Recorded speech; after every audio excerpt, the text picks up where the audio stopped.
Hello everyone, welcome to the second episode of the Go Abroad podcast. So I'm Ellen again, hello, and I'm joined today with Louis. So we are both Global Guidance Ambassadors, and you can actually find us on the first floor of the atrium. So we work at the International Programmes desk.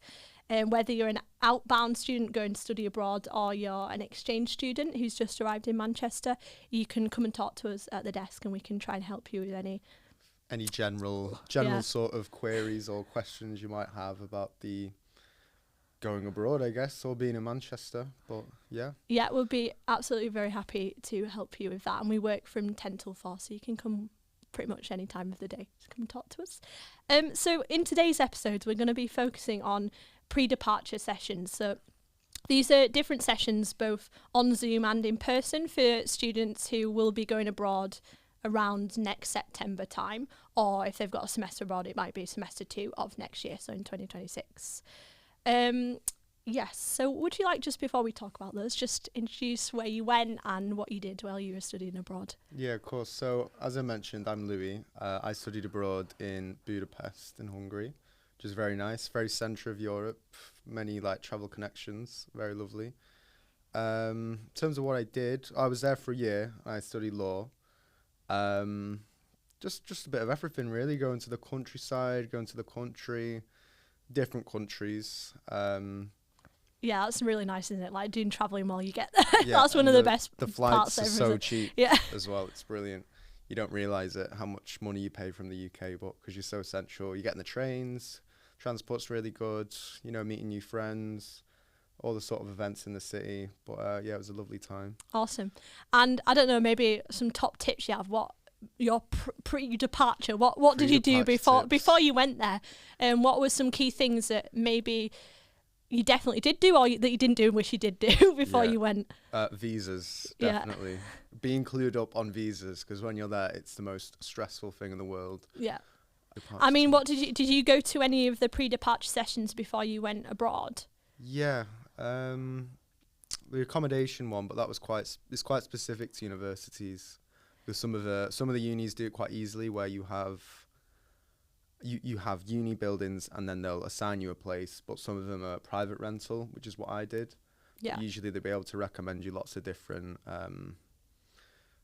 estate agents and stuff like that, which make the journey a whole lot easier. Yeah, so we have that accommodation one's something that you have to go to. That's on the 14th of March. That's the second pre-departure sessions that we run. We do have one on the 12th of March as well, which is on Zoom, which is about travel approval. It's a Q&A, and that's needed for any undergraduate student who have to travel abroad for part of their degree. There's also with that a nice Safety Abroad compulsory video to watch before you attend that one. But there's lots of time to do that, considering it's in the 12th of March. But also with the accommodation, I think a lot of students worry about what they do with their accommodation in Manchester as well. Oh yeah, that's a common question. And a lot of us on the desk have been through that, so you'll be able to ask us questions. But I'm sure they'll probably cover it there. But it's quite difficult to find someone to take over your tenancy, whether it's for a year or 6 months. Or if you're away for a year, how do you find accommodation when you're back home, when you can't actually visit the property? So those are some good things to ask, I feel. Yeah. So that'd be, I mean, before these pre-departure sessions, it's a good idea maybe to have a think of any questions that you have and then bring them to those specific events, just to be able to ask them and get the right people to answer them.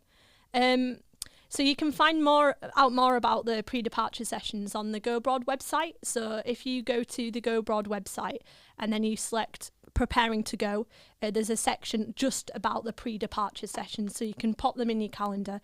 And I'll just reiterate that they start on the 12th of March, and I think they run until around the 8th of May, but then there's a couple in June and July just for additional accommodation drop-in sessions. So there's plenty of help. We really are, the whole team's here to help you guys as much as possible before you go, because it is a big change. It's a big life decision to go abroad, but a really wonderful one. But we really are here to help you with that. Even if you can't go, and I'd advise you to go anyway, if you can't make them, we're always on the desk to answer any questions about it. So like if you like actually can't go, you're not in the country, or you've got labs or something Yeah. like that, you can ask for tips either way, or just drop us an email. Yeah, and the most important thing is just being as prepared as you possibly can be before you go, because there'll be things that you didn't know that you needed to know when you get there. So it's best to have all the things that you do need to know all sorted out before you go. And yeah, I mean, I'm just to go through like a little overview. So we've mentioned about the accommodation, the travel approval, and then in March we also have some academic guidance sessions. A really nice one on the 19th of March about Intercultural Awareness Workshop, which is for just IEP and language students. I think there's one also on the 27th of March. There's an additional accommodation one on the 2nd of April. And again on the 7th of May, so you can see those are the important ones, that's for sure. Yeah. You'll hear about the compulsory ones anyway. So when you get, I imagine many of you would have already found out where you're going had been accepted. So I'm sure you'll know what the compulsory ones you have to go to, which are very helpful anyway. Yeah, definitely. And I'm just thinking like back to, it's a while ago now since I went abroad, unfortunately. Hopefully I go back next year. But I'm just thinking of things that, visa obviously is one that what else, I really had to think about. You think? I think with my accommodation, I made sure I had the visa. That was my key thing. Then probably accommodation was second, like you were saying. I also did like nice fun things, like research things that I want to do and go to when I get there. Because I think it can seem like daunting in an entire new city, country, town, wherever you're going. But if you have like a nice little spreadsheet of interesting things that you can do when you're there, it's a really nice idea just to plan everything out a little bit for the first few weeks, give yourself a bit of structure as well. I remember I also researched and I joined a lot of Facebook groups about Erasmus. So even though we're not part of Erasmus anymore because of Brexit, you can still join Erasmus events. So they normally let British Americans join those. Massive student bodies, especially in Europe, there's massive student bodies who organise all these events like every day of the week, usually anyway. I'm not sure how it is outside of Europe, but I'm sure they have a similar thing. Yeah, they'll probably have a similar, like they just want to bring international students and exchange students together. So it's worth joining some of them, see kind of the types of events that you might be able to get onto. You might book some things so when you go there. It's just a nice idea so you're not left feeling a bit like, I don't know, freaked out to be in a new place. So it's good to have certain things to look forward to. Also, as well, another top tip. Oh, good. Is I found it really helpful to buying things you need in bulk before you go. That's a good tip. Things like contact lenses are so expensive. You don't know where you get them from. You likely are going to be overpaying. Hay fever tablets. Oh yeah, that's a good one. £8 a pop. They were in Hungary, so highly recommend getting them. From Tesco, they're about 50p. You save so much money. Ibuprofen and stuff like that. Even like Rennies, you don't know what the equivalent is, and a lot of the time they're quite expensive. Yeah, but that's a really good tip, because they are more expensive in other places, and sometimes they don't have the things that you want. And things, obviously, check with your airline, but you can bring all sorts of things, like maybe packaged food that you might miss when you get there, things like that. I missed. I couldn't bring this, but I really missed Yorkshire puddings when I was in Spain. That 100%. Was like one thing that I was like, no one's had them here. And when I came back for Christmas, I was like, the first thing I want is to obviously see my friends and family, but also to have a Yorkshire pudding. The one thing I missed when I was away was Greggs. And Greggs as well. Sausage rolls. Telling people about Greggs. No one gets it. There's no cheap like pastry based thing. There are bakeries out there, but they're just not the same. And the one thing I did when I got back was buy a sausage roll. Yeah. I was so happy. Such a happy man after that. So there are little things that you miss when you get there, but it's quite fun actually to see like what makes your own country so fun as well when you get there. You have a bigger appreciation coming back. Yeah, that's true. Especially things like Greggs and cheap hay fever tablets. But yeah, it's so true. That's made me think of another thing, just like buying in bulk, but also like I left my packing my bags till super late, and I kind of wish that I'd planned like the types of clothes that I needed before I got there, because I ended up having to go to Primark in Madrid because I wasn't expecting it to be as cold as it was during the winter.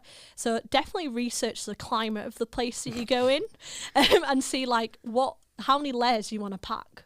I think also not bringing too much as well.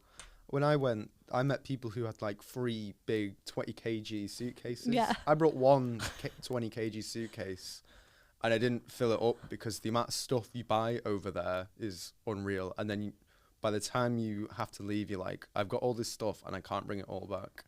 So it's quite sad. You have to just give thing. off all the... I gave... From friends that I made there, I was just like, does anyone want a pillow? Does anyone want... Like, it's just going like... It's such a shame. But yeah, definitely don't bring too much, because I found it fun, like, shopping the clothes that they wear in that country. Like, trying to... Not fitting in, but every country has a certain style. Yeah, if you know that's what I mean. true. Yeah, that's really I imagine true. in, like, Spain, it's like a lot of shirts. It was quite shorts. glamorous. That's what I felt as well. I was like, oh, God. I need to go shopping when I got there. But yeah, no, I definitely didn't pack in the right way. So that would be a good recommendation. Just think about your packing.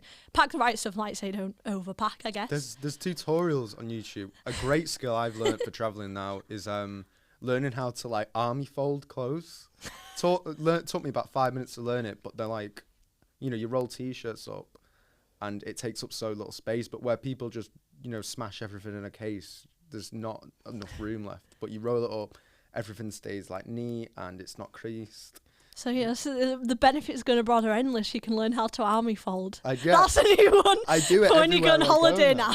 Yeah. When you're on a Ryanair flight and you can only bring your bag, and you can just roll all these things up and you can bring so much stuff. It's revolutionary. Yeah. Highly recommend.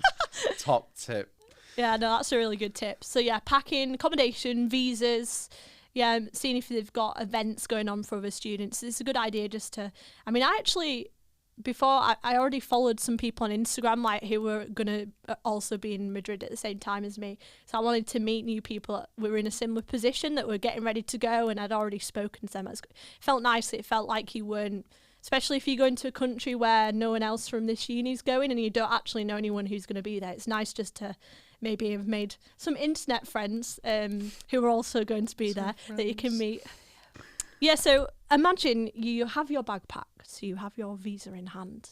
What other tiny little things do we need to be thinking about the place that we're going to?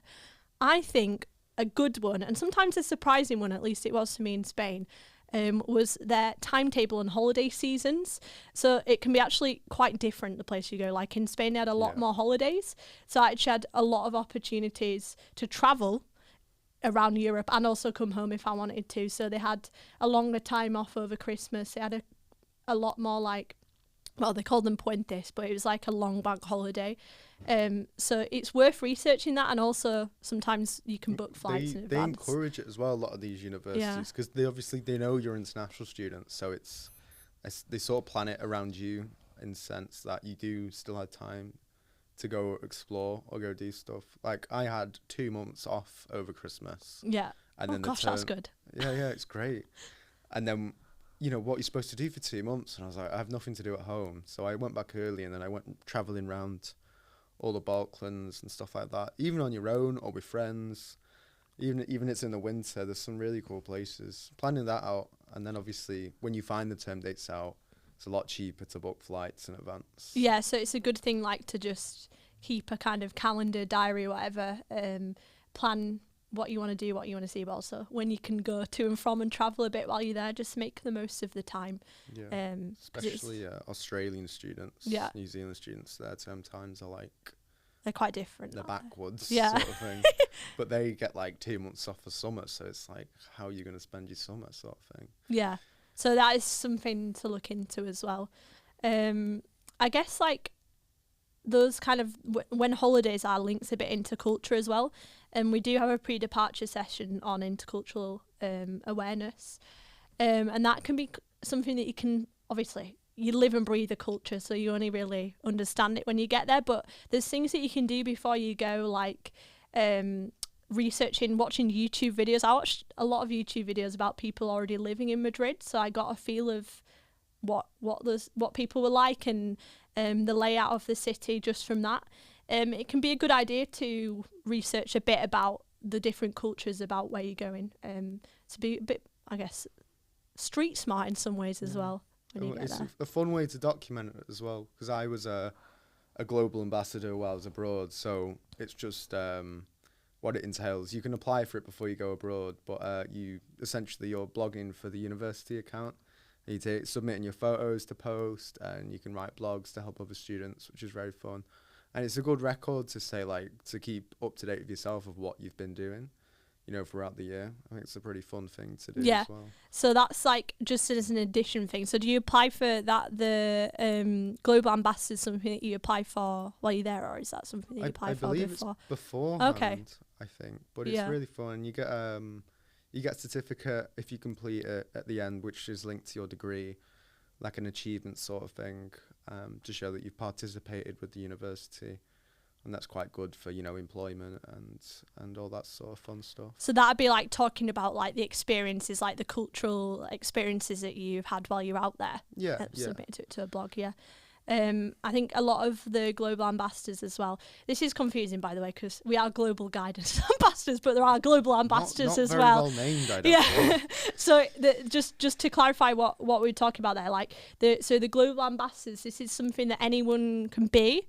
While you're abroad, maybe apply for it beforehand, but it's a way to document, like you were saying, your experience while you're there, but also to help others. So they upload stuff that they've done, little mini blogs, diary entries. They also help out with our social media as well. If it sounds like an interesting opportunity, you can apply to be a global ambassador. I believe the deadlines are around the end of April. Yeah, so we can clarify that. You can send us an email as well if you're interested. But yeah, that'd be something we'd definitely recommend. It's really helpful to our team as well, and to other students that want to go abroad. So yeah, definitely recommend that.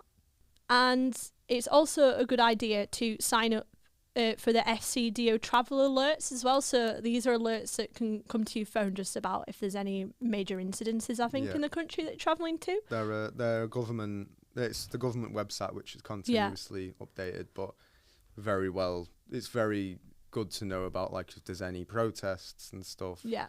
And things going on, because the travel insurance by the university doesn't cover certain things, like if you're actively getting involved in protests or like willingly putting yourself in danger in like conflicts that might be happening in a country. So it's worth to know the little details. Yeah, about what that is. Yeah. But yeah, you should sign up. You can. Everyone who goes abroad gets free travel insurance off the uni, which is done under AIG. You know, the old United sponsor. If there's any football fans. Cut. Joking. Who do you support? City. No, I don't actually. I'm neutral. Yeah, right. But I have been to Manchester City. So we've talked a lot about different paperwork stuff that you might want to get ready. So with that, it's a good idea to file them somewhere. Make sure you have copies of everything before that you go. When you go to these embassies, they often need physical copies, so it's good to have them on hand. Bank statements, travel insurance, health insurance, passports, etc. The obvious ones, I'd say. Yeah. Very wise to have them printed off in a neat file. Yeah. Yeah. So there's lots of stuff, and if this information was quite overwhelming, don't forget, guys, we do have an entire website, so you can look through everything pretty much that we've said on the Go Abroad Preparing to Go website. It also has more in-depth detail about accommodation, about academics while you're there, culture, and some visa guidance as well that we offer. So I'd really recommend getting to grips with the website. There's loads of useful information on there. Other source of information just from our team. We also have an Instagram account as well as the website where we post updates. We can also see posts from the global ambassadors as well, which is quite nice to see what people have been getting up to. So to summarise, what have we got? We got the making sure you know how to pack properly. You'd be surprised at how many people don't know how to pack a Army suitcase. Especially packing all your life belongings in a case. It's when you get to it, it's a very hard task. How do you pack everything you need for a year? Yeah. So I'd get a good idea of that before you go abroad, not the night or even the week before. Just have a plan. Even write it down. Have a little itinerary. Yeah, that's itinerary. Good. Yeah. And then we got buying stuff in bulk. We also have researching accommodation, researching Erasmus or other international student exchange activities that you might want to get involved with while you're there. researching the culture of the place that you're going to, and just making sure you've got all your paperwork all sorted out, and making sure that you've noted down in your diary our pre-departure sessions, which I'll attach an image to here. Thank you very much, guys, for listening to the second episode of our podcast. And yeah, we'll look forward to talking to you soon. Bye.